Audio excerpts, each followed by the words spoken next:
शरद पवारांचा वाढदिवस आहे. तर 2 दिवसापूर्वी दिल्लीमध्ये स्नेहभोजनाचं आयोजन केलेलं होतं. आपण देखील त्यांच्यासोबत काम केलेलं आहे.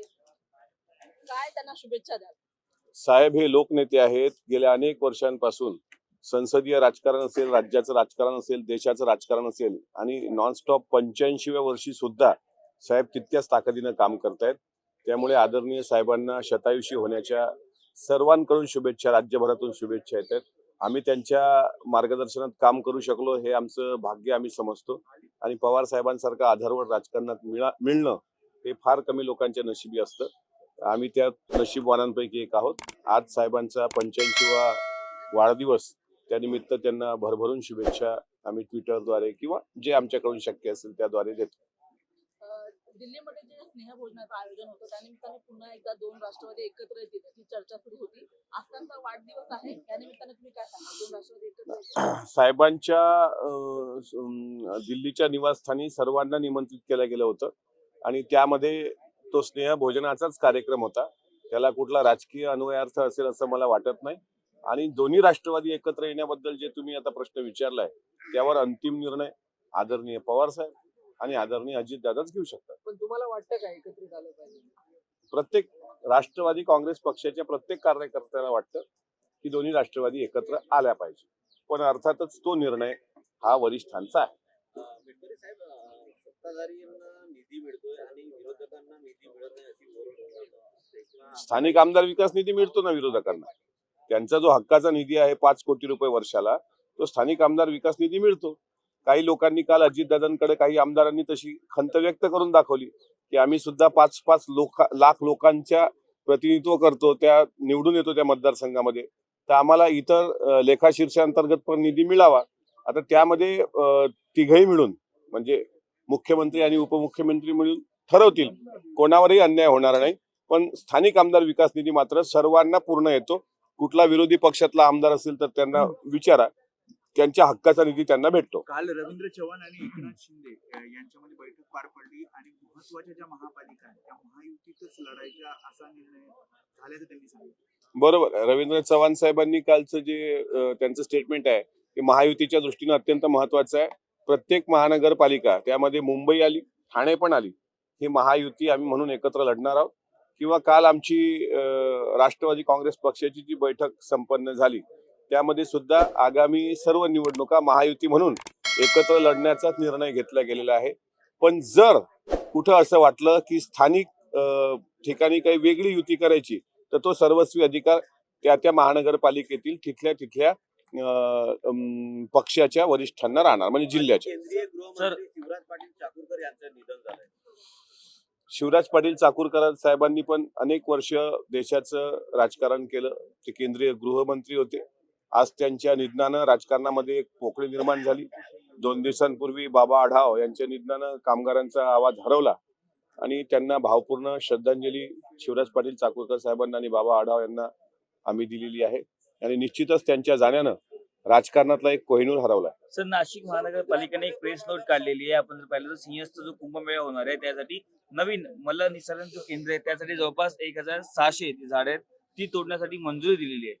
झाडं तोडण्यानंतर म्हणजे जे काही नाशिक महानगरपालिकेनं केलंय याच्या बाबतीत कोणीही समर्थन करणार नाही. वृक्षप्रेमींच्या जो काही चिपको आंदोलन झालं, अनेक वृक्षप्रेमी पुढे आले, त्यानंतरही झाडं तोडल्या गेली. हे वृक्षप्रेमी म्हणून मला पण याबाबत वाईट वाटतंय. आता ते नवीन टेंडर निघतील, मला निस्तारणाचं टेंडर, स्वच्छतेचं टेंडर, कचऱ्याचं टेंडर, त्यावर मी काय बोलणार. काही दिवसांपूर्वी अजितदादा आणि रोहित पवार यांचा त्यांच्या वैयक्तिक लग्नामध्ये एकत्रित डान्स करताना व्हिडिओ व्हायरल झाला होता. नंतर सभापती राम शिंदे यांनी राजकीय डान्स एकत्रितच करतायत, काही वेगळे विचार नाहीत अशी टीका केली होती. काल 2 दिवसापूर्वी परत एकदा रोहित पवार आणि दादा एकाच चार्टर विमानानं नागपूरला दाखल झाले. असं आहे, दादाच्या मुलाचं लग्न आहे तर मुलाच्या लग्नात प्रत्येक वडील नाचतातच, बरोबर. आणि रोहित पवारांच्या भावाचं लग्न आहे तर भावाच्या लग्नात भाऊ नाचणं साहजिक आहे. आता ते दोघं एकत्र नाचले असतील, शिंदे नाही हो, कोणत्या स्टेप असल्या माझ्या डान्सच्या, आता तुम्ही नवीन स्टेप सांगताय, पण ते दोघं एकत्र नाचले असतील आणि शिंदे साहेबांना काही त्याची त्रास असेल असं मला वाटत नाही. पण शिंदे साहेबांना असं वाटतं, राम शिंदे साहेबांना, की साधारण कर्जत जामखेडमधले आमदार ज्यावेळेस बिनधास्त डान्स करतात त्यावेळेस शंका येणं त्यांना साहजिक होतं. पण शेवटी हा पारिवारिक सोहळा आहे. राहिला प्रश्न गाडीतून येतानाचा, तर रोहित पवार दादांच्या गाडीत बसून आले, विमानातही बसून आले. काही दिवसानं दादांच्या सोबत येतील असं समजूया. त्या गाडीत बसून आले म्हणजे ते म्हणजे अख्खी राष्ट्रवादीच आहेत ना सध्या. तुतारी गटामध्ये त्यांचं जेवढं चालतं तेवढं कोणाचं चालत नाही.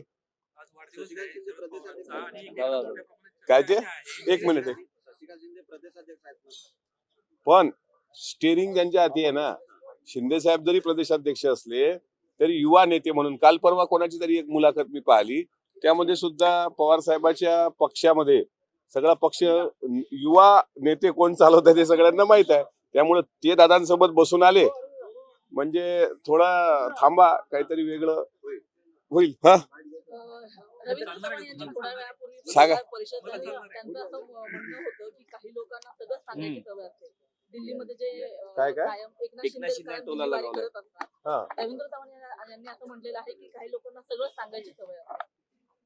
आता त्यांनी रवींद्र चव्हाणांनी काय म्हणावं हा त्यांचा प्रश्न आहे. मी राष्ट्रवादी काँग्रेस पक्षाच्या अनुषंगानं मला विचारा, मी त्याचं उत्तर देतो. महायुतीमध्ये मागच्या काही दिवसांमध्ये ज्या सगळ्या पक्षफोडी झाल्या होत्या की यांचे कार्यकर्ते आपापल्या पक्षामध्ये त्यांचा पक्षप्रवेश करून घेण्याचे जे काही प्रकार घडले होते, रवींद्र चव्हाण म्हणतात की पडद्याच्या आड जे घडायचं ते घडणार.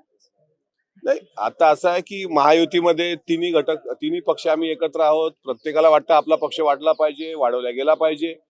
आणि आता असा निर्णय झालाय की एकामेकाच्या पक्षात आता इनकमिंग आउटगोईंग एक कृपा करू नये. पक्ष निवडणुका होईपर्यंत मजबूतच असले पाहिजे.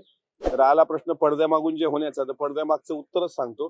पडद्यामागे महायुती म्हणून आम्ही सगळे एकत्र राहूनच लढणार आहोत आणि महायुती समोर न्यायची आहे. स्थानिक स्वराज्य संस्थेमध्ये सुद्धा जनतेचा कौल हा महायुतीच्या दिशेने म्हणजे असेल. महायुतीचे तिन्ही पक्ष आपला युतीचा धर्म पाळतात. आम्ही तरी युतीचा धर्म पाळणार. मराठा आरक्षणाचा एक विषय आहे. हैदराबाद गॅझेट मध्ये फक्त 98 प्रमाणपत्र जे आहेत ते मंजूर झाले. जवळपास 600 अर्ज गेले होते. तुम्ही 98 की 48 तीन महिन्यात 48 की 98 98. कलेक्टरनी दिलाय का तसं? कलेक्टरने दिले, विभागीय आयुक्तांनी दिले. विभागीय हा, आयुक्तांनी 3 दिले. महिन्यात फक्त 98 प्रमाणपत्र त्याचं त्यामध्ये वाटप वाटप. जवळपास 600 अर्ज गेले. नाही, मग त्याच्यात नेमके काय निकष लावले गेले, कशा आधारावर केलं गेलं याची माहिती मला नाही. पण जर फक्त 98च त्या ठिकाणी वाटप झाले असतील तर ही बाब गंभीर आहे. याची परत एकदा पडताळणी झाली पाहिजे सगळ्या गोष्टीची. मध्यश्रेणी योजना अजित पवारांनी सुरू केली, त्याला कोर्टात आव्हान दिलेलं आहे बड्या मध्य कंपन्यांनी. त्याशिवाय ते म्हणतात की जय पवारांच्या कंपनीला सुद्धा यामध्ये मध्य परवाना देण्यात आला. मला ते वाचलं नाही मी.